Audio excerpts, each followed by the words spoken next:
então ele já coloca um anjo à nossa disposição para ser o nosso servo, o anjo, porque os pedidos serão dados e ele que vai levar ao Senhor. E ele fica na nossa porta, das 19h30 às 21h30, às 21 horas. Quando passou disso, ele já não se fala, mas o apóstolo Sebastião nos ensinou que imediatamente o anjo não fica até 21h01, não. É determinância para ele até 21 horas. E nós vemos então, nós ficamos com até os olhos compridos, como se falava, nossos antigos, que olhando para ver quem chega. E tem alguns que chegam 15 para as 8, 20 para as 8, 10 para as 8, 8 horas, e ainda tem, e ao contrário de querer esconder os teus pecados, a sua impenitência, se calar no cantinho e pedir perdão para Deus por ter chegado atrasado, ele quer aparecer. E em todo lugar ele fala, a paz do Senhor, para dizer que ele chegou, errando 2 vezes. Isso é falta de pontualidade. Não é com o pastor, não. É com Deus, porque ele já abriu. Vocês não conseguem pegar o ônibus depois do horário? Pede. Eu tenho que o ônibus passar 21 horas. 21h01, você já perdeu esse ônibus. Porque eu tenho dito, muitas vezes vocês estão numa fila tremenda para receber uma bênção.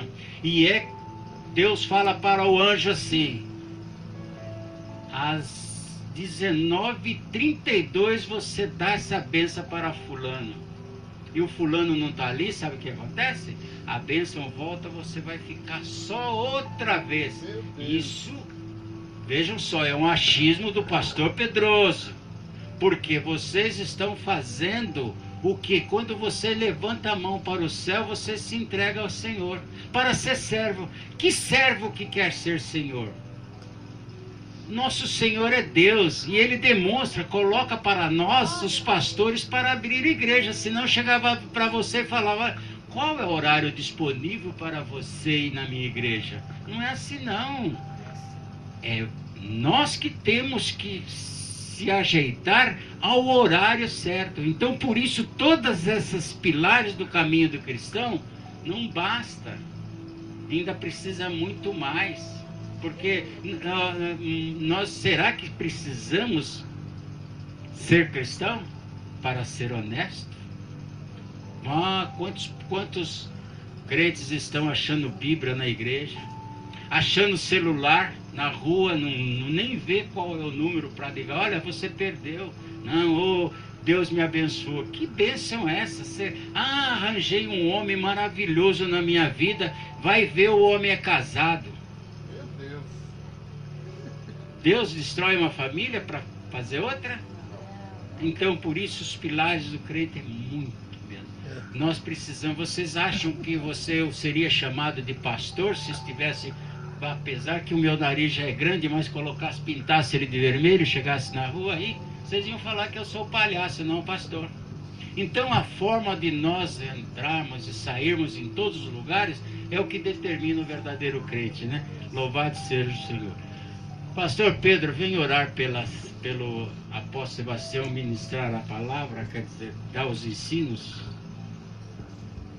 Glória a Deus. Vamos orar, vamos ficar em pé, vamos orar ao Senhor para receber o apóstolo Sebastião. Louvado seja Deus. Estende as mãos para cá e vamos orar pelo homem de Deus. Poderoso Deus, santo, eterno, fiel, Deus de verdade e de santidade. Meu Deus, nós queremos entrar agora, Senhor, no Teu profundo. Queremos entrar no Teu profundo, na área do ensinamento. Então nós te pedimos, ó Deus, que o Senhor venha usar o Teu Filho para nos ensinar aquilo que nós precisamos aprender. Porque com certeza é na Tua direção que Ele vai passar todas essas coisas.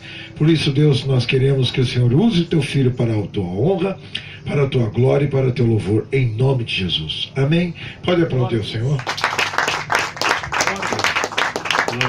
Pode sentar no instante. Antes de começar, quero dar nosso irmão presbítero.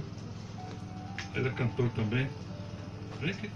É o vocalista da banda Jerezina. É o vocalista, né? É o filho do nosso finado pastor Sebastião, né? Está na glória, está tranquilo lá. Nós estamos aqui passando frio, ele está sossegado lá. A glória de Deus. Recebendo o irmão presbítero, fica à vontade. Não muito à vontade. Quem vai falar sou eu. Vem pra cá.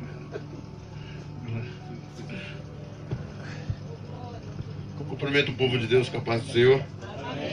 Deus abençoe o apóstolo Sebastião, o pastor Pedro, a toda a liderança desse lugar. Eu acredito que Deus, da mesma forma aqui que já foi expressado que Deus está em todos os lugares, eu acredito que Ele está aqui, está na tua casa, está no meio da tua família, está lá no seu trabalho, onde você estuda, enfim. Eu louvo a Deus porque Deus Ele tem sido fiel para com nossas vidas. Glória a Jesus. Amém? E eu confesso aos irmãos que eu sou Bíblia, tá, irmãos? Eu sou Bíblia. Eu gosto de viver aquilo que a Bíblia diz. Foi um legado que me deixaram. Sabe qual que é o palavreado que eu estou tendo aí? O meu melhor amigo foi embora, que seria o meu pai. Mas assim, uma das coisas mais lindas que nós podemos contemplar que o nosso melhor amigo, às vezes não é nem o da família, é Deus, das nossas vidas. E eu confesso para os irmãos que eu falei para minha esposa agora de manhã, eu falei assim, hoje eu vou ouvir uma palavra lá no monte. E antes de sair de casa eu já pedi a Deus me dá uma direção. Eu não posso chegar lá de qualquer jeito, não posso chegar lá assim de mão vazia. Talvez uma oportunidade excedida, eu quero que tu me dá uma palavra. E como já foi até aqui mencionado pelo nosso pastor Pedrosa, é isso mesmo? Irmãos, eu confesso que eu vim com a Bíblia aberta dentro do carro. E eu acredito que a palavra de Deus não volta vazia. Quem crê assim, diga amém. Amém. Amém. Então vamos fazer menção dessa palavra rapidamente aqui, que eu já vou passar para o profeta, que ele irá ministrar nas nossas vidas. Mas eu não poderia deixar aqui de ministrar aquilo que Deus ele gera no meu coração nessa manhã. 2 Crônicas, capítulo 7, versículo 14. Quantos que estão aqui nessa manhã estão debaixo de uma promessa? Diga amém. Amém. Quantos vieram buscar? Diga amém. Amém. Então vamos ler aqui para que Deus possa completar a bênção nas nossas vidas. A epígrafe da leitura vai dizer: Deus aparece a Salomão pela segunda vez, ele faz promessa. Todos acharam? Amém? Amém. Segunda Crônicas. 2 Crônicas, capítulo 7, versículo 14. Tá, pronto. Vou lá. Acompanha comigo aí. Veja o quanto forte essa palavra nos diz nessa manhã. E se o meu povo, que se chama pelo meu Nome. se humilhar e orar, e buscar a minha face, e se converter dos seus maus caminhos, então eu quem Deus aqui, viu, irmão? Deus dizendo, eu ouvirei dos céus, perdoarei os seus pecados e sararei a sua terra. Amém? Então saiamos daqui debaixo dessa palavra. Que Deus ele está em todo lugar. Aleluia. Assim como foi mencionado aqui que Deus, o temor de Deus tem que estar nas nossas vidas. Então Deus ele está em todo lugar. Assim como o pastor apóstolo Sebastião que fez as colocações que antecedeu a apresentação da criança, Deus ele está em todo lugar. Não adianta. Eu e você nós escondemos do homem em vida, mas de Deus nós não somos capazes de esconder, porque Deus ele está em todo lugar. Amém? Então Deus abençoe a todos os meus irmãos. Eu volto a palavra aqui a quem é de direito, e as palmas louva ao nosso Deus. Glória a Deus. Que Deus abençoe nosso irmão presbítero.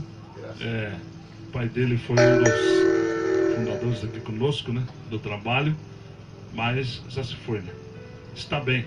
Está melhor do que nós, né? Nós estamos aqui sujeitos e propensos à queda e a um desvio.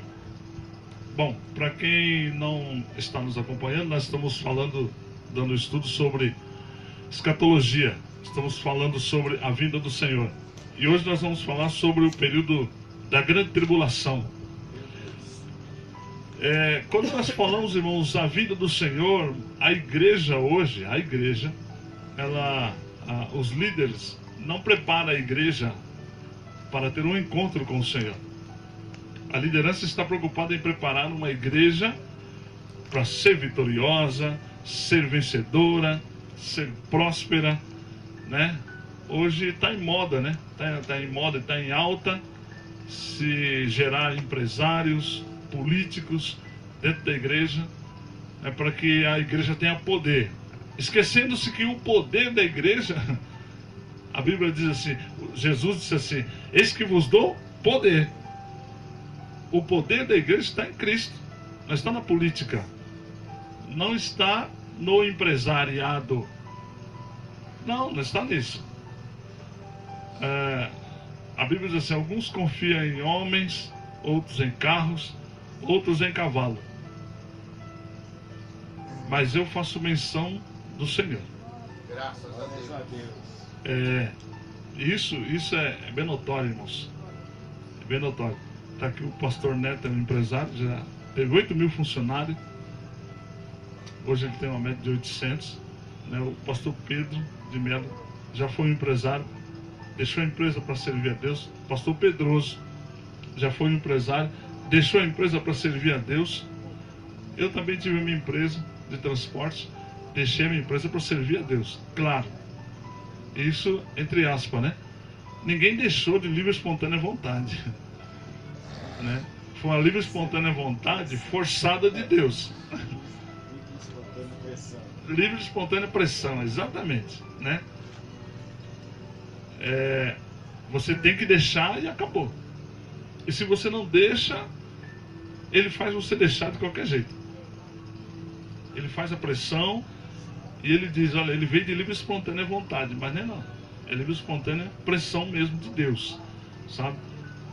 Eu capotei, na última oportunidade que eu tive, capotei um carro.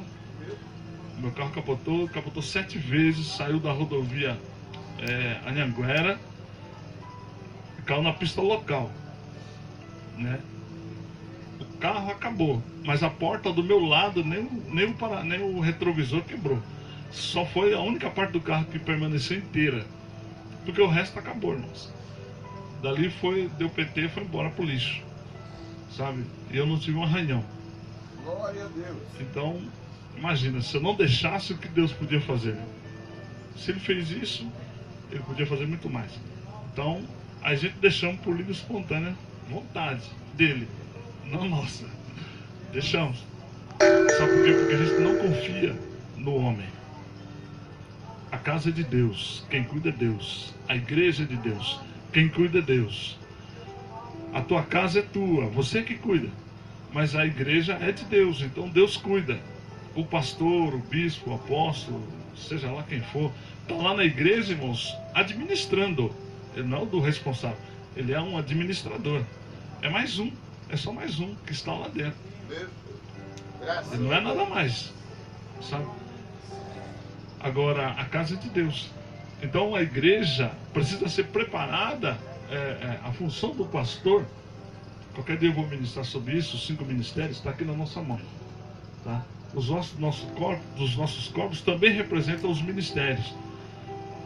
Por isso que a Bíblia usa muito a mão e os pés. Os 5 ministérios estão aqui.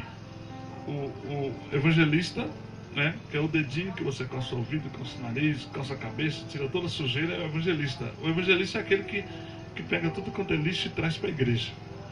O dedinho representa o evangelista. Esse dedo representa o pastor, porque é o dedo da aliança. Tá certo? A função do pastor é trazer a noiva ao encontro do noivo. Só isso. Ele não é dono da igreja. Ele é aquele que faz o relacionamento da igreja com o seu Senhor, né? O dedo anelar é o mestre, que é o maior de todos, né? Dos 5 ministérios, o maior dos 5 ministérios é o mestre, que é aquele que prepara, é aquele que tem o conhecimento, a habilidade. Ele quem induz a igreja ao conhecimento, a ter ciência do negócio, é ele quem prepara a igreja para o espiritual, né? O indicador é o profeta, né? A unção profética é a unção que dá a direção para a igreja, que aponta para onde você tem que ir. O cristão não anda por onde quer. O cristão ele é direcionado pela palavra. né? Lâmpada para os meus pés é a tua palavra, direção para os meus pés é a tua palavra, luz para o meu caminho, aponta a direção. E o dedão é o ministério ou a unção apostólica, tá certo? Muita gente confunde unção apostólica e ser apóstolo. Apóstolo não tem mais. O que temos é unção apostólica. A pessoa diz, apóstolo. Não é que é apóstolo como os demais apóstolos. Unção apostólica está sobre a nossa vida, como profética, né? Tinha um profeta, sempre teve um profeta, até João, né? A Bíblia diz profeta foi até João. De João para lá não há mais profeta, porque há o espírito da profecia que está derramado sobre qualquer um que receber. Não que acabou o profeta, pelo contrário, não tem mais o cargo de profeta, mas se tem a unção profética que está sobre qualquer um. Hoje não tem o denominado profeta, é a unção profética, tá? Então os 5 ministérios estão aqui nas tuas mãos. Aí tem as divisões dos dedos, né? As falanges, né? Primeira, segunda e terceira falange. Isso é outra história, a gente vai contar qualquer dia. Vamos vir estudar a estrutura do corpo humano. A espinha dorsal é tremenda. Aleluia. Sobre os ministérios, pode olhar na internet que você vai ver que ela divide em 3, 5 e 12 partes. Como falam as divisões? Esqueci o nome, né? Então ali no corpo humano você tem toda a descrição dos ministérios, toda a descrição da igreja, o desenho da igreja está na estrutura do corpo humano. Deus plantou no corpo humano, por isso o Senhor nos chama de igreja. Aí está o segredo. Por que Ele nos chama de igreja? Porque o desenho da igreja está no corpo humano. Todo o desenho da igreja, a planta da igreja está no corpo humano, do ser humano. Então Ele diz, essa é a minha igreja. Porque toda a estrutura ministerial está desenhada no nosso corpo. É que nós não entendemos. Tá? Bom, vamos falar sobre a grande tribulação. A grande tribulação acontecerá, irmãos. Vamos ler lá em 2 Tessalonicenses, capítulo 2, versículos 6 e 7. Só esse, para a gente entrarmos aqui já. 2 Tessalonicenses, porque é uma carta. 2 Tessalonicenses, capítulo 2, 6 e 7. E agora vós sabeis o que detém, para que a seu respeito o próprio tempo seja manifestado. 7. Porque já o mistério da injustiça opera, somente a um que agora resiste até que do meio seja tirado. Amém. Só tem um que resiste até que do meio seja tirado, tá? Então, nós vamos falar sobre a duração do período dos 7 anos, né? Porque a grande tribulação vai ocorrer durante 7 anos. Após o arrebatamento, quando a igreja for arrancada da terra, quando a igreja for arrebatada, entrará o período da grande tribulação, que será dividido em 2 partes. A grande tribulação ocorrerá em 7 anos. Se você quer anotar, você anota. Se você não sabe e quer anotar, anote. Tá? A grande tribulação vai ocorrer, o período da grande tribulação será em 7 anos. 7 anos, tá certo? Esses 7 anos é dividido 3 anos e meio. São 2 fases. Por que é grande tribulação dividida em 2 fases?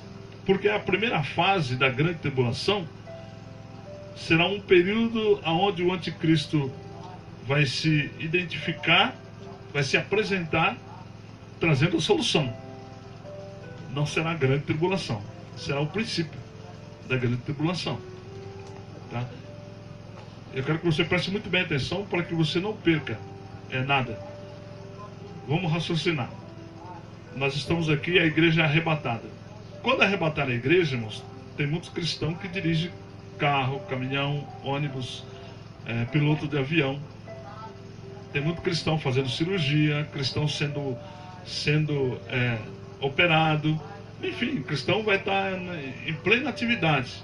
No arrebatamento da igreja, o paciente vai sumir da mesa de operação. E o médico vai olhar para o lado, algum médico também sumiu. E vai começar a ocorrer a notícia. Por quê? Haverá uma grande catástrofe na Terra, jamais vivida. Imagina o que é um ônibus sem motorista. Imagina o que é um avião sem piloto. Um helicóptero sem piloto. Né? Enfim, todas as maquinárias que são operárias, onde houver um cristão, o cristão será arrancado com violência. Rapidamente, no abrir e fechar de olho, o cristão sai e a roupa fica. Isso é o arrebatamento da igreja. Qual será o maior problema em seguida? A igreja que ficar. Se vocês, please, my brother, se vocês quiserem sair, não tem problema. Se o neném estiver chorando, se quiser saírem, não tem problema não, tá? Fica tranquilo. Se quiser sair, não tem problema não. Pode ficar tranquilo, tá bom? Quando vocês quiserem sair, pode sair. Não estou pedindo para você ir embora. O neném não me incomoda. Não atrapalha. Se você quer sair, não tem problema. Tá bom? Fica tranquilo. Tá? Os irmãos também. Se alguém quer sair, não tem problema não. Pode sair. Não vai me incomodar nada. Nós estamos ensinando. Aprende quem quer. Né? No caso deles, não é que eles não querem aprender. Porque está com o neném novo. De repente o neném começa a chorar. Às vezes eu sei que é ter filho. Porque a minha esposa teve 3 filhos. E agora nós temos 3 netos que são bem pentecostal. Fogo puro. Entra na igreja. Bagunça tudo. Um dos netos, todo mundo já conhece aqui, que é o Nicolas. Ele vem aqui, ele revira tudo isso aqui. Então eu sei que é criança. Criança não é adulto. Adulto não consegue ficar 2 horas no culto. Imagina criança. Criança não fica mesmo. Não tem como. Nem amarrado fica. Aí que piora. Bom, voltamos aqui. O que vai acontecer? Assim que a igreja for tirada, haverá um maior caos no mundo. Então, qual vai ser o problema após o arrebatamento da igreja? Princípio, a igreja que ficar. Porque todos nós aqui somos igreja. Nem todos estão no projeto de salvação. Certo? A Bíblia diz que se tiver 2 no caminho, um será tirado, o outro será deixado. Isso é de praxe. Normal. Na igreja, o templo, não está reunido só trigo. A Bíblia diz que tem trigo e tem joio constante. Todos os cultos tem trigo e tem joio. Quem é trigo? Quem é joio? Não se sabe. Todos queremos ser trigo, né? Mas de repente tem um joio. Entre os apóstolos tinha joio. E era Jesus que cuidava. Não era Sebastião. Era Jesus. Tinha joio. No grupo de Jesus, tinha só 3 que oravam. O resto não. E era no grupo de Jesus. Imagine conosco, que somos totalmente dependentes dele. Então, no arrebatamento da igreja, alguns, infelizmente, alguns vão ficarmos. Alguns muitos. Esqueci de colocar. Os muitos. Alguns muitos. Que a Bíblia diz, poucos serão chamados. Poucos. De todo que tem, poucos serão chamados. Esse pouco não é só no Brasil. No mundo inteiro ele está dizendo pouco. Imagina quantas pessoas tem no mundo. E ele diz, poucos serão chamados. Poucos. E o resto vão ficar. Então, agora você imagina, raciocina. Todo mundo sabe que tem esse monte. Muita gente vem aqui, católico, espírita, macumbeiro, cristão, desviado. Todo mundo vem aqui. Tem o arrebatamento da igreja. Vamos supor que fica um bocado de gente. Se conseguir chegar até aqui no monte, eles vão chegar aqui desesperados. Se me encontrarem aqui, que eu fiquei também, vão dizer, olha, foi você o culpado, hein? Você não ensinou certo. Você ficou ensinando aqui todo sábado e ainda ensinou errado porque você ficou e eu também fiquei. Você é culpado. E vai começar aquela confusão. Imagina o quanto o pastor vão ser mortos. Porque eu vou dizer, foi você o culpado. A ovelha está certa. O pastor é o culpado dela ficar, porque o pastor não ensinou. A missionária, o bispo, o apóstolo, eles são o culpado de ficar. Você imagina o quanto, por isso que eu sempre digo, o candidato a pastor é um candidato para ser sacrificado. Se não for por Deus, vai ser sacrificado pelos homens. De todo jeito.